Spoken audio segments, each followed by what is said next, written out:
The men and women of the FBI will leave no stone unturned in this investigation. Since these events, the FBI has worked hand in hand with the United States Attorney's Office and our law enforcement partners here in D.C. and across the country to arrest and charge multiple individuals who took part in the destruction.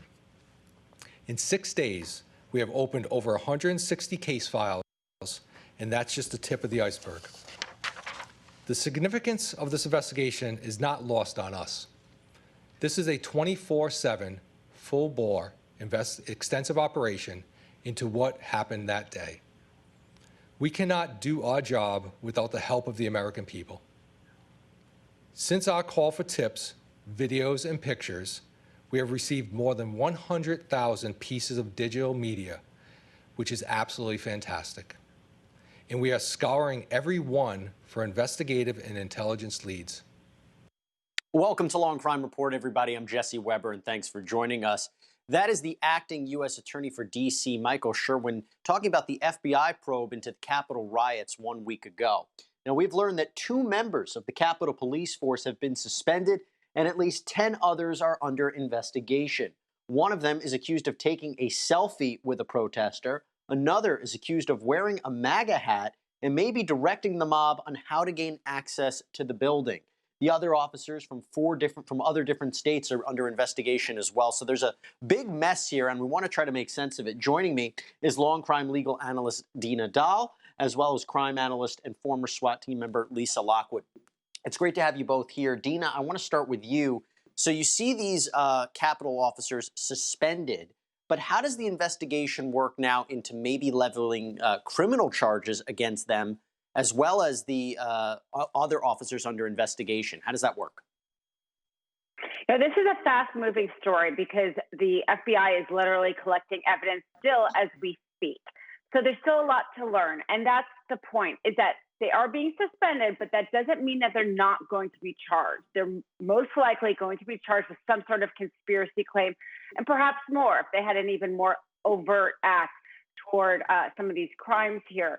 But there's a lot more we're going to learn. We're not even a week out, and there was a lot obviously involved that day. And so there's going to be a lot more investigation, and perhaps we're going to see even more higher up suspensions. There's a lot of people talking about whether or not it was the officers just there that day, if there was more involved, and there's a lot more we don't know about that.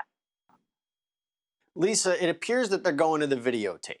They might be investigators might be combing through, social media accounts, videos to see what these officers, these members of law enforcement might have done or not have done. And the question is, how does that process work? And if you're an investigator, what are you looking for in these videos? Well, the first thing they're looking at is the officers who were actually on duty that day. So they're in uniform and it's easy to identify. They can take a tally to find out who was there, what part of the perimeter were they in charge of, and they actually see the video on the inside. We know that Officer Goodman was the hero of the event who actually led the protesters through the building to get them away from the Senate entrance. So that was a phenomenal act of courage and thinking on his feet in that instance. The 2 that are suspended, that's my understanding, is because they were leading protesters around to another entrance. We don't know the full story. Were they leading them around to get them away as well? We don't know, unfortunately, at this stage of the game, because it is an ongoing investigation. But they're using all of the tools that they have. 100,000 pieces of digital evidence has come in, so it's going to take quite a bit of time to scour through all of it. And Dina, that raises an interesting question. A lot of this is caught on video.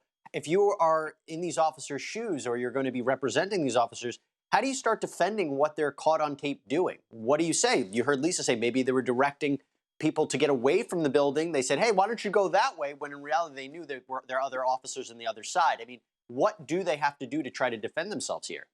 I've been thinking about that. I think this case is actually almost as close to DNA evidence as you can get. DNA evidence is like the most slam dunk case that you can see, right? Here, there is so much video footage. I mean, this Capitol is the most, there's so much surveillance.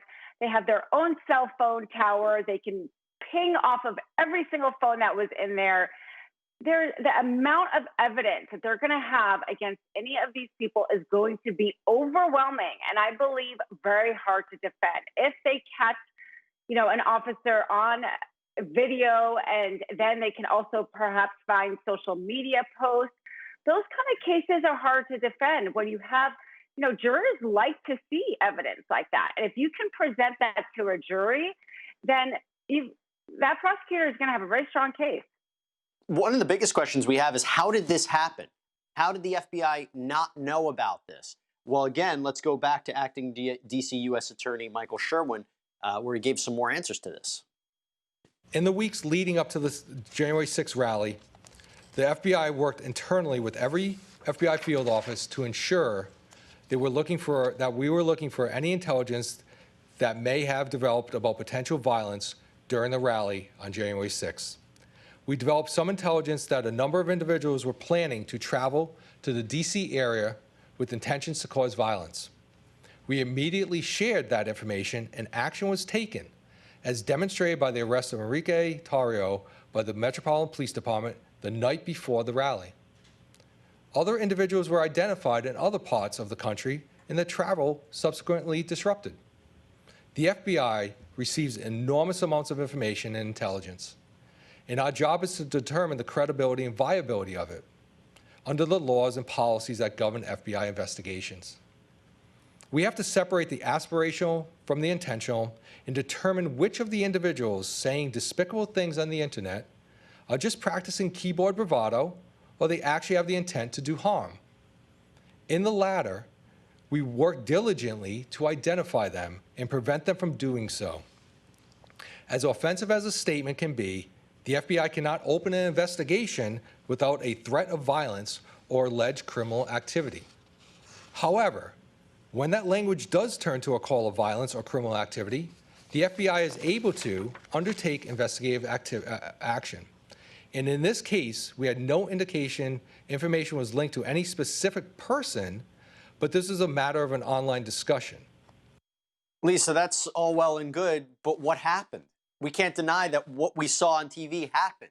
So at the end of the day, when you're looking at this, were there mistakes made in planning and preventing this? Were there omissions? Did someone turn a blind eye? How did this happen at the highest level? Anytime you have a concentration of people, whether it's at a concert venue or a sporting event, et cetera, but it has to do with politics, as we know right now, where there are people gathering together who are in opposition of the results of the election, there is going to be some fire and rioting, and the potential is there. There's potential from the opposition, who's on, team right and team left. So for me, knowing that large group of people was going to be there to rally for pro-Trump reasons, that the potential for the opposition and the potential for people who are mentally unstable, people who are extremists and fanatics will be there. So to protect the Capitol, to me, was a no-brainer, that should have taken place, and you should have had every precaution necessary, knowing the importance of what was going to happen on January 6th. Lisa, let me stick with you for a second. What do you do now with the inauguration coming up? So if you're in charge of a unit, if you're in charge of a command center, if you're in charge of a team, how do they prepare now for the inauguration so we don't see anything like that, what we saw a week ago? National Guard, number one. And that should have been done that day. I don't know why it was denied, knowing the how volatile everything has been. So without question, I believe things should be boarded up per usual. Streets should be blocked, and there should be an area that is designated for the people who want to come and peacefully welcome the incoming president. Now, let me ask you this: we're seeing. You had mentioned it, Dina. Actions towards the people, the Capitol officers, what they did at that moment, at that time. But as we're talking about with Lisa, the idea of that there were higher ups who could have planned for this better and did not. Does that signify to you that in the coming time we might see some sort of liability there? I don't know if you call it negligence. I don't know if you call it an intentional act. But is there liability for not planning for this or not preparing for this in the right way? Yeah, so negligence, whether or not it's criminal or civil, it doesn't require intent for there to be harm, but it requires an extreme amount of recklessness. So it sounds like the FBI did have early information. And to be honest, all of us with our eyes and ears knew that this day was going to be volatile.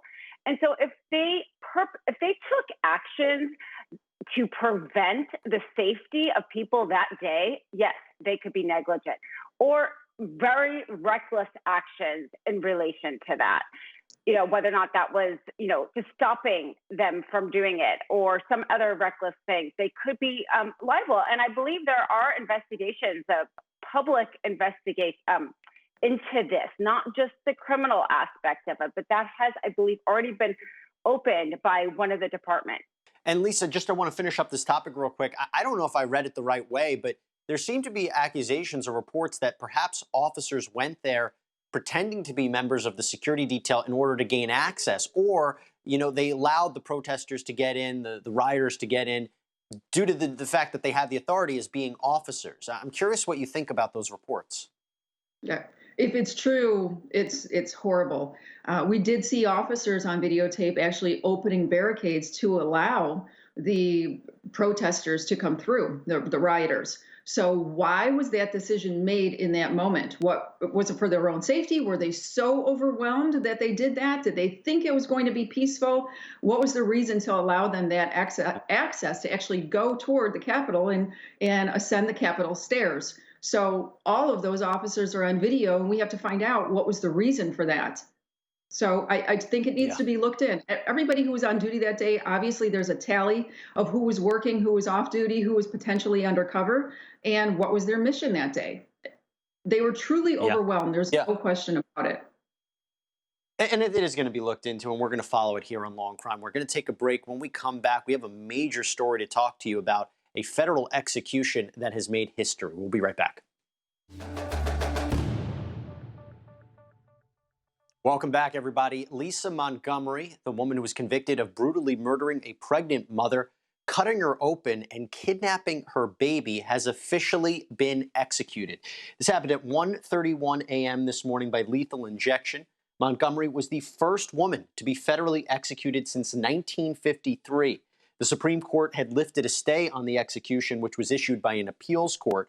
Our very own Angenette Levy had spoken to Montgomery's attorney. Take a look. Well, we don't really hear about women being executed very often or even sentenced to death. So what are you finding in your research? What I'm finding is that women have been largely ignored, in part because there are so few of them on death row. And their small numbers have, in a way, obscured the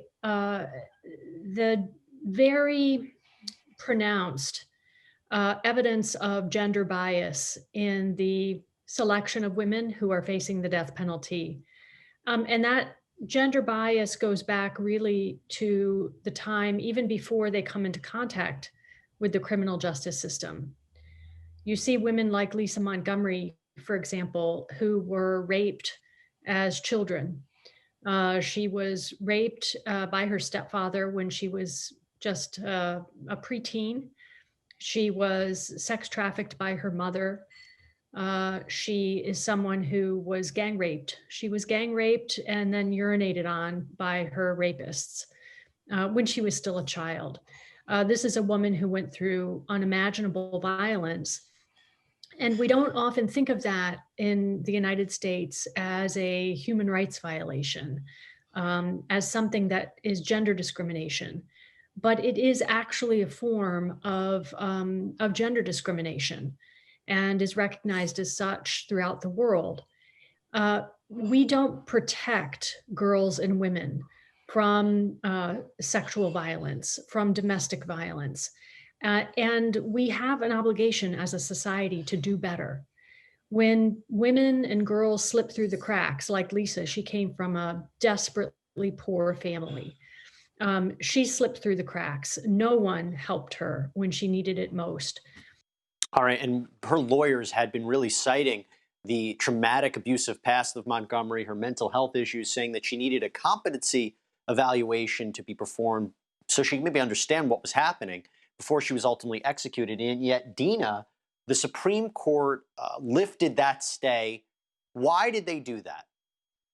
They said that it should only stays so close to the time of execution should happen only in extreme circumstances. And they found this not to be an extreme circumstance. Do you agree with that? Because this is, look, I'm going to get to Lisa on this in a second about what this case means. But, the idea that we have, I know there's an Eighth Amendment constitutional right that kind of interferes with an execution here. At the same time, this is a woman who was convicted of an absolutely heinous crime. What's your opinion on what happened? Because we had just reported about the fact there was a halt on the execution, and then it happened early morning hours. This was a difficult one for me because if you do believe in the death penalty, this is such a heinous crime, as you said, you would think she would be somebody who should have it. And it's true that her background was horrific, but that usually comes into play at time of sentencing also. The defense attorney, I'm sure, presented this, and the juror still wanted to convict her of the death penalty. And same with her competency. She wouldn't have been able to stand trial if they had found her not competent. So a lot of these issues have already been looked up at several courts. But the interesting thing here, and the thing that I took away as maybe being the most of an injustice, is the speed of it. The fact is that this administration wanted her to be executed before Biden's inauguration because they know that he's going to change the execution policy. And they have 2 more executions scheduled. And one of the other courts noted that in their opinion for a stay and said, kind of like, what's the rush here? And it's true. We should not be politicizing, death penalty. She should have gotten perhaps a longer period of time to litigate, even if at the end she was going to be executed. She should not have it been rushed through just because of politics. And unfortunately, that's what seems like happened here. I mean, her attorneys have said that the administration violated the Constitution, federal law, its own regulations by doing this. But Lisa, this does, on the other side, put an end. I mean, think about the victim. Think about the victim's family. This puts an end to a really, really nightmare of a chapter in their lives. And also think about the investigators here who worked on this case. From that perspective, they must be in favor of what happened. Yes, for sure. She was deemed competent to go through the trial to actually end up where she ended up for the act that she did, cutting a baby out of a woman's womb, killing her and pretending the child was hers. So it was horrific. 50 men are on federal death row right now, and she was the only woman. And we had a pause on federal executions for 17 years until Trump came into office. In 2020 alone, we had 17 men who were executed. So looking at the numbers, as her attorney said, as far as how many women are on death row, across the nation, we have 2,600 people on death row and only 50 women. And only 24% of those are overturned.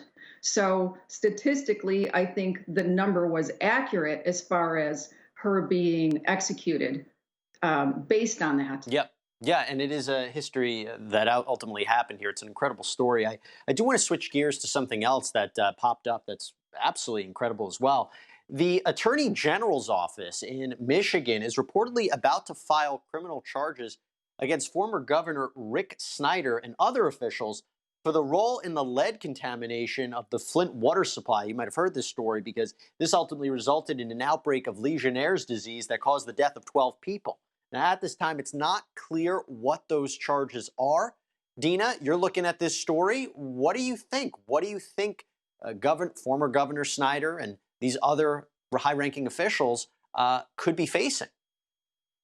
We go back to the criminal negligence, which we said before. It was this recklessness toward life, this high indifference. And it did sound like he received several cases and did not act. And they did try to bring charges once before and drop them. And they have not yet said which charges these are, so I can't speak to exactly which charge they're bringing.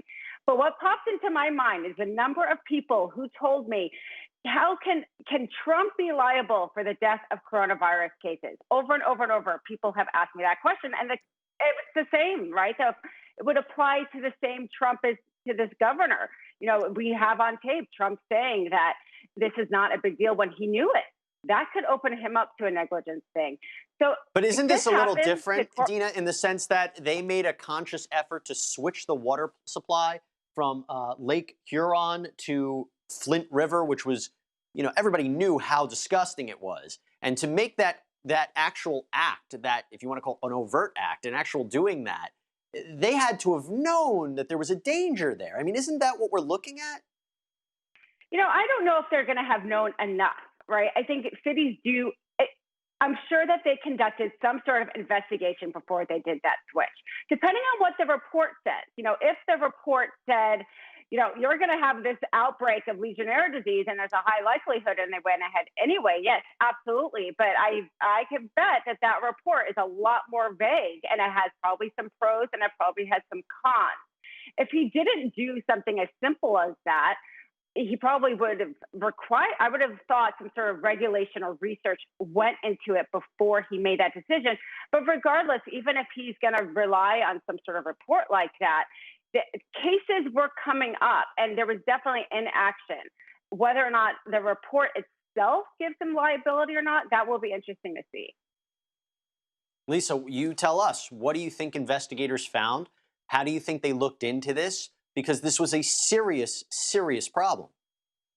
It was. And what is the information that they had? Like you said, the piping system, we have public works officials who know what is inside those pipes. Their job is to test all of the levels. Where are those tests? Where is the data from that to ensure that that was going to be safe, a safe alternative as they worked on the new pipeline in Lake Huron? So if they had that information that it didn't reach the levels that were deemed safe, why did they go ahead and continue with that recourse, knowing that they were going to put their 100,000 population of citizens in danger? Certainly they did that. And to me, it was not looked into deep enough, and it was dismissed that maybe we can get through this phase of reconstruction and there would be no foul and no harm. Well, we know that that's not the case. A lot of people were injured, killed, and ended up with lead poisoning and Legionnaire's disease. So I think obviously we know a class action lawsuit has been filed and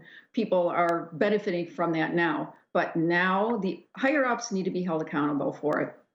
It's an incredible story that I think a lot of people were waiting for, to see if anybody would be held accountable and how they would be held accountable. I know Governor or former Governor Snyder's name was in the mix for quite some time. We will see what those charges will be. And although his attorneys right now have kind of cast a shadow on this and say it's absolutely ridiculous, I don't know what they're going to be saying when those charges, if all by accounts, are filed and he is indicted. All right, we're going to take a break. When we come back, we have an update for you in the Tara Grinstead case. Stay tuned. We'll be right back.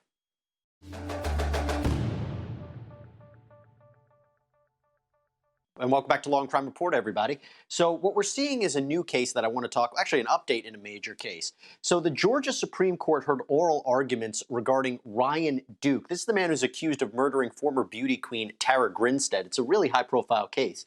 And the question is, as an indigent defendant, does he have the right to have the state pay for expert witnesses when, in fact, he's not represented by a public defender, but private attorneys who are representing him pro bono? It's an interesting question. Now, I want to go to his attorney, John Merchant, who was arguing in front of the Supreme Court. Take a look. What I would suggest, Your Honor, is that all we're asking for is to have the same rights to experts that he would have if he had a public defender. So in the context of the public what is the best case for the proposition that the Constitution entitles you to that? Because here's my reading of the case law. My reading of the case law is that although there is some disagreement, particularly among state Supreme Courts, as to that proposition under the Sixth Amendment, the better reading is that under the Sixth Amendment, the state can tell you, if you want access to all the state-funded stuff, you got to go through the public defender system. So it seems to me that if you're going to prevail on that argument, you have to prevail under the due process theory and convince us that somehow due process leads to a different conclusion. What's the best case for due process pointing to a different conclusion? The trial court's order in this case that the defendants need these experts. That's not a binding case, though. And to that end, there was a helpful amicus brief that listed other states that have come to the conclusion that you want here. Did those states decide it under the Sixth Amendment, or did they decide it under due process, like Justice Peterson was asking, or did they decide it under some other line of authority? And why should that be persuasive here? Well, I would just, if we back up to the 20,000-foot level, Your Honor, eight states you have to make sure that there's an adequate and effective representation in your represented states, and that involves at some point expert services. If The Mr. IPA Duke decided to, had accepted a public defender, there is no dispute that he would be entitled to experts.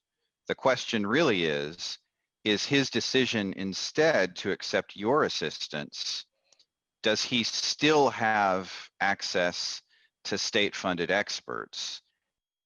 Dina, this seems to be a kind of a novel question, right? It's an interesting question because in the sense they're saying because you chose private counsel, you don't get the benefits of the state. You don't get the benefits of the state paying for the witnesses that you need. Is that the right argument? Because he is indigent, and just because these attorneys decided to represent him pro bono, should he be penalized for that? No, I disagree with the way this Georgia Supreme Court came out. I would agree with the other states' holdings.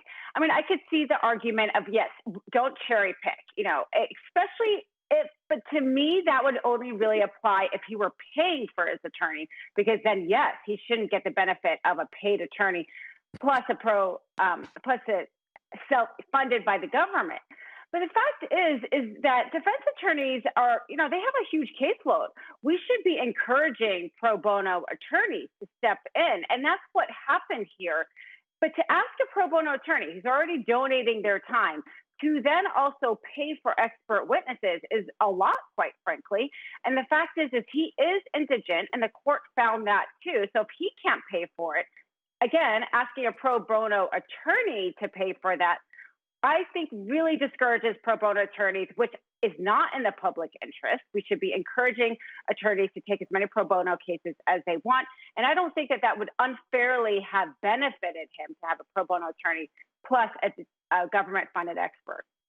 And Lisa, he needs all the help he can get, right? The case against him seems to be strong. I know he's asking for expert witnesses in DNA, false confession, psychology. Because let's walk us through with our audience, how strong is the state's case against Ryan Duke for the murder of Tara Grinstead? Well, we know we have a conviction of his friend who actually helped get rid of the body. So that case has already been, it has already gone to trial. We have a conviction, and we already know that. I would say, as far as the strength of their case, if they say that the convicted friend who helped get rid of the body was part and parcel to the murder and went ahead and blamed him for this, then, they potentially have a case if they're able to prove that. But with the conviction right now with his friend, where he said he helped get rid of the body, does not help him right now. And now the decision, as Dina said, what's the choice right now? In order for him to get the best representation, does he now fire the pro bono attorneys, ask for a public defender in order to get the funding and the free expert witnesses and private investigators to go forward with this case? The prosecutor in this case, J.D. Hart, had an interesting argument that he presented to the Supreme Court. I'm not sure how they responded. Take a look. What resources for experts does Mr. Duke have? Mr. Duke has the media attention that has come with this case, but for that media, that brings no money with it. It actually, I would respectfully. What money? I mean, if Mr. Duke is indigent, as the trial court said he was, by definition, he does not have money for experts. The fact that he has notoriety is not monetizable, at least in any way that our justice system recognizes. I would state that I would respectfully disagree, but for that notoriety, he wouldn't have these attorneys. They would never have heard the name Mr. Duke. That is a very difficult argument to make. And you are telling that the state wants the criminal defendants to exploit their notoriety. In the federal system, there's a statute that says if defendants do that, all of the money is forfeited to the victim. So, but you're saying that actually makes somebody a source of revenue that the state encourages. I'm not encouraging that at all. I'm saying that's what's occurred in this case. But so how's he supposed to hire an expert? Would not. How's he supposed to hire an expert? He should have gone. He would remain with the public defenders through the IDA. That's that was a different kind of argument, Dina. The idea that, well, he has resources. He's famous. That might be able to way for him to get what he needs. The justices didn't seem to be buying it. What'd you think about it? Yeah, I think it's a really bad argument because they mentioned the federal law that all that money could be seized. We definitely don't want defendants out there like raising GoFundMe accounts based on their news. And her assumption that the lawyer is only involved because of the media notoriety, I mean, that may be true, that may not be true. A lot of times pro bono's attorneys are linked in with organizations that kind of elevate a case and say, you know, can you have a list of people? Can you come choose one of these people? And that happens all the time. A lot of lawyers do pro bono cases. So the intention behind the attorney volunteering pro bono, I don't think should have been a factor at all in weighing the decision. And it sounds like the judges didn't take that into consideration. Dina, let me just stick with you real quick, because the question is, it's always impossible to know what a court, an appeals court, is going to decide based on the questions they ask in these oral arguments. But it seemed to suggest that they were saying, or at least two justices were saying, maybe this is a decision for the legislature. Maybe we can't decide this. Do you think that's what's going to happen? After everything you saw, do you think they're ultimately going to rule for or against Duke in this case? You know, it sounded to me like the justices really wanted him to put forward this due process argument. And we only saw a clip there, and I didn't hear the whole hearing. But if he wasn't able to make a really strong case as to why that due process is necessary, then I don't think he will get it. So it's a little bit hard for me to tell, like you said, just based on the questioning here. Yeah. And a lot is going to be probably on the briefs and how well that they brief that due process argument, because that seems to me what the justices cared about the most. Now, Lisa, one of the things that's really important in this case is that prosecutors say Ryan Duke confessed to them about what he did to Tara, but his attorneys say this was a false confession, that he was on drugs. Obviously, they want to have the state pay for an expert to talk about false confessions. You tell us what you think about the idea of there being a false confession in this case.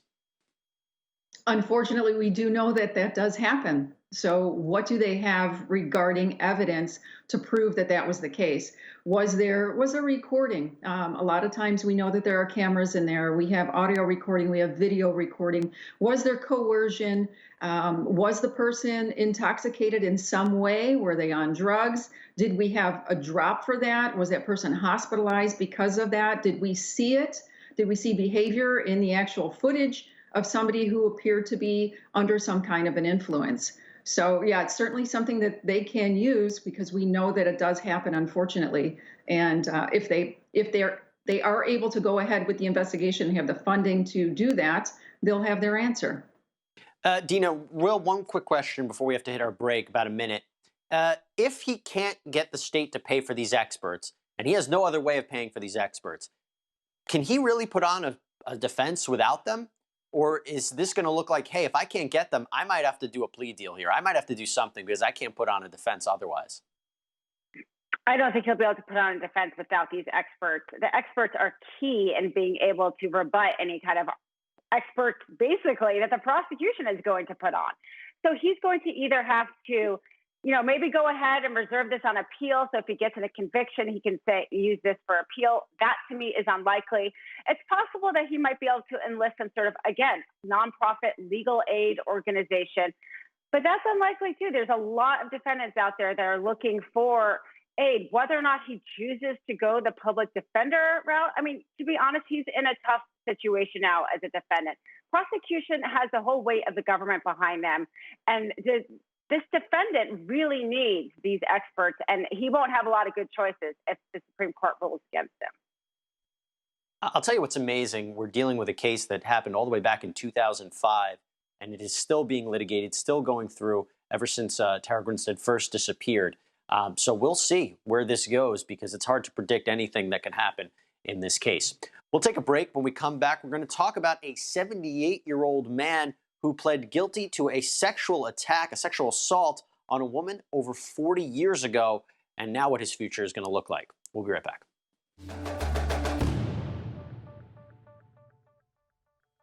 And welcome back, everybody. We have an update for you in the case of a 78-year-old man who pled guilty to a 42-year-old sexual assault. Talking, of course, about Michael Tate. He has officially been sentenced to 12 years in prison. And here's Rob Sanders, the prosecutor, speaking during this sentencing. Judge, we would ask the court to follow the negotiated sentence. This is a plea agreement that was negotiated in consultation with both law enforcement, and both Deputy Cox, Deputy Adams are on this Zoom docket with us, as well as the victim in the case who was also monitoring the proceedings. We believe that given the complexities of prosecuting a 40-year-old offense, that this resolution is in the best interest of the Commonwealth. The victim is in agreement. We'd ask the court to impose the agreed upon sentence. So then what you're telling me is the 12 years that you're recommending is based on your proof? It is based on the available proof, the complications of bringing in proof and establishing chains of custody and things of that nature in a 40-year-old case, Judge, as well as I'm sure Mr. Farr's would be attacking memory and things like that. It's a complicated case, and in other circumstances, perhaps we would be able to obtain a longer sentence. However, given this defendant's advanced age, as well as the age of this case, I believe this sentence is in the best outcome, or is in the best interest of the Commonwealth, and is the best outcome for both the victim and the Commonwealth. So the victim is in concurrence? She is. All right. Lisa, I'd like to start with you. One of the things that we picked upon and we saw during the sentencing was kind of the demeanor of Tate. It almost appeared kind of nonchalant. In fact, it was reported that prior to this, he was actually chatting with a guard about a sports game, maybe basketball. This is a guy who, just pled guilty to this, going to spend 12 years in prison. There are reports that he might be a serial rapist, serial killer. You're observing this. You're observing the facts of this case. What struck out to you? Yeah, the fact that he's in surrender mode right now. He's already admitted to multiple rapes in different cities and different states with the investigating officers. He would not disclose that he was involved in any of the murders, but the investigators said that in his interview, they felt when they asked the questions about the murders, his body language was indicative of being deceptive. So I think he's reserved himself to the fact he is probably going to die within those 12 years. He'll be 90, 91 years old. And during that period of time, my hope is that the police are able to go ahead and open up more of those cold cases and be able to pin those on him so that other families and people can have closure. I'm sure there are many Jane Does out there who have cases that are not solved, and he may be very much so a part of those. Lisa, just sticking with you for a second, the detective in this case said, we believe he is a serial rapist and we believe he's a serial murderer. But that's my belief. I do not have the facts right now to present to any court in the state of Kentucky or Georgia or Illinois or anywhere else that he traveled. What is that investigation now? What do they do next? What are the next steps?